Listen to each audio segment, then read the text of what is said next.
ప్రపంచంలో అణ్వాయుధాలు కలిగిన 8 దేశాల జాబితాలో భారతదేశం అధికారికంగా చోటు దక్కించుకుంది. నిజానికి భారతదేశానికి స్వాతంత్ర్యం వచ్చినప్పుడు అణ్వాయుధాలు వద్దని చాలామంది వాటిని వ్యతిరేకించారు. మరి ఆసక్తికరమైన ఇండియా న్యూక్లియర్ ప్రోగ్రాం గురించి తెలుసుకోండి. 1945లో అంటే భారతదేశానికి స్వాతంత్ర్యం రావడానికి 2 సంవత్సరాల ముందు అణ్వాయుధాల వల్ల హిరోషిమా నాగసాకిలో జరిగిన వినాశనాన్ని యావత్ ప్రపంచం చూసింది.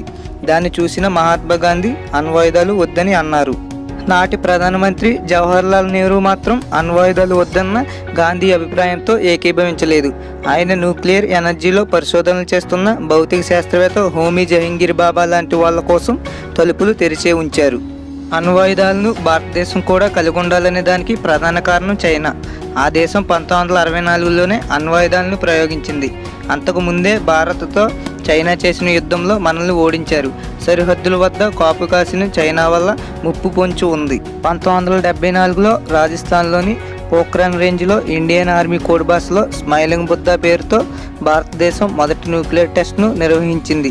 దాని గురించి నాటి ప్రధాని ఇందిరాగాంధీ శాంతియుత అణుపేలుడు అని సంబోధించింది. 1980లలో పాకిస్తాన్ అణ్వాయుధాలకు సంబంధించిన కార్యకలాపాల మీద దృష్టి సారించిన నేపథ్యంలో భారత్ కూడా ఆ దిశగా అడుగులు వేయక తప్పనిసరి పరిస్థితి ఏర్పడింది.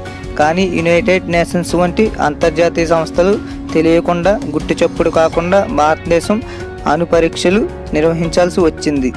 మొత్తానికి 1998 నాటికి భారతదేశం అణ్వాయుధాలను ప్రయోగించే స్థితికి తిరిగి చేరుకుంది.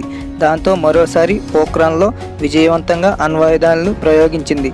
నాటి ప్రధాని అటల్ బిహారీ వాజ్పేయి భారతదేశం అణ్వాయుధాలు కలిగిన దేశమని ప్రకటించారు. అయితే ముందుగా వాడకూడదనే నియమానికి కట్టుబడి ఉన్నామని ఆయన వెల్లడించారు. 1974లో భారతదేశం అణ్వాయుధాల మీద తీవ్రంగా శ్రమించింది. అమెరికా, జపాన్లు ఇందుకై భారత్కు ఆర్థికంగా మద్దతుగా నిలిచారు.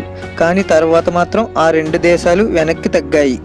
2019 సిప్రీ ఇయర్ బుక్ లెక్కల ప్రకారం భారతదేశం 130 నుండి 140 వార్ హెడ్స్ అనగా అణ్వాయుధాలు కలిగి ఉంది. కాగా వీటి రేంజ్ ఏంటనేది అణ్వాయుధాల నిల్వలు, వాటిలో వాడిన ప్లూటోనియం గ్రేడ్ను బట్టి మాత్రమే చెప్పవచ్చు. ప్రపంచంలో శక్తివంతమైన దేశాల జాబితాలో భారత్ నిలుస్తోంది.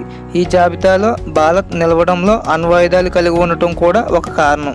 పైగా భారతదేశ గౌరవం, భద్రత కోసం అణ్వాయుధాల ఆవశ్యకత ఎంతైనా ఉంది. నా ఎక్స్ప్లెనేషన్ కనుక మీకు నచ్చినట్లయితే లైక్ అండ్ షేర్ చేయండి. ఇలాంటి మరిన్ని వీడియోస్ కోసం నా ఛానల్ని సబ్స్క్రైబ్ చేసుకోండి. నేను పెట్టిన వీడియో మీకు వెంటనే నోటిఫికేషన్ రూపంలో రావాలంటే సబ్స్క్రైబ్ పక్కన ఉన్న బెల్ ఐకాన్ని క్లిక్ చేయండి.